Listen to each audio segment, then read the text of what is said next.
Salut, c'est Sandrine. Aujourd'hui, j'aimerais te parler des protéines et de l'hydratation. Bien souvent, on se demande, est-ce que je dois faire des soins protéinés?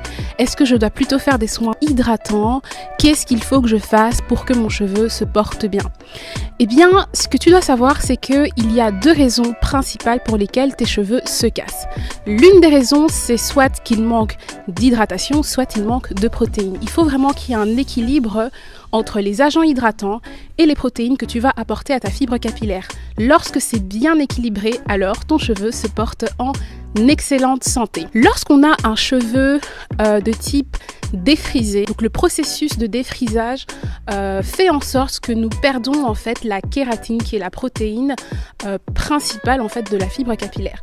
Pour les personnes qui ont le cheveu défrisé, il est vraiment conseillé d'opter pour des soins plutôt protéinés. Lorsqu'on a un cheveu de type naturel, en général, le cheveu naturel de par sa forme, de par sa nature, va avoir tendance à s'assécher puisque donc le sébum n'a pas facilement la possibilité de s'écouler jusqu'aux pointes de la fibre capillaire, tout le long en fait de la fibre capillaire. C'est pour cela qu'on va se retrouver avec les pointes qui sont asséchantes. Mais là, c'est vraiment de par la nature du cheveu qui est naturel.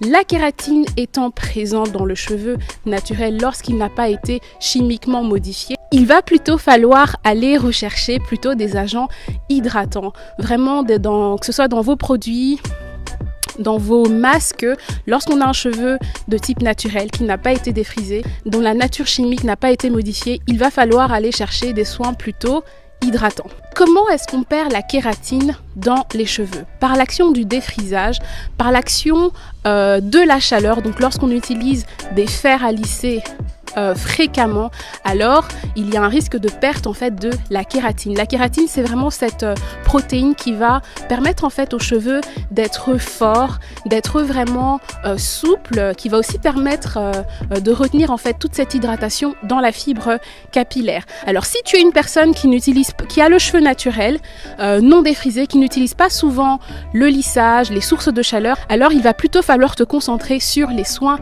hydratants. Il va plutôt falloir combler en fait ce manque d'hydratation que tu as en fait naturellement. Comme je l'ai dit, il faut vraiment qu'il y ait un équilibre entre l'hydratation et les protéines dans la fibre capillaire. Maintenant, qu'est-ce qui se passe lorsqu'on a trop d'hydratation dans la fibre capillaire? Le cheveu va se porter mal, il va être trop élastique, il va vraiment être poisseux et il va avoir tendance à se casser. Lorsqu'il y a un excès, le cheveu se casse. Lorsqu'on a en fait trop de protéines, on va avoir moins d'hydratation. Le cheveu va se retrouver trop sec, il va se retrouver en fait cassant. Ok?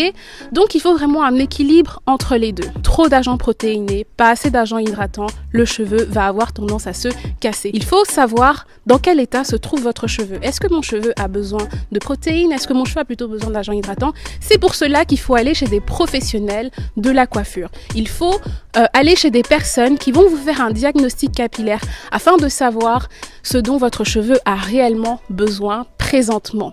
Voilà, j'espère que cette vidéo t'a vraiment aidé. J'espère que tu feras attention à l'équilibre entre les agents hydratants et les protéines que tu vas apporter à ta fibre capillaire. Si tu as des questions, si tu veux en savoir plus, si tu veux avoir un coaching capillaire avec nos experts capillaires, n'hésite pas à nous envoyer un message privé. Nous nous ferons un plaisir de t'aider. À bientôt.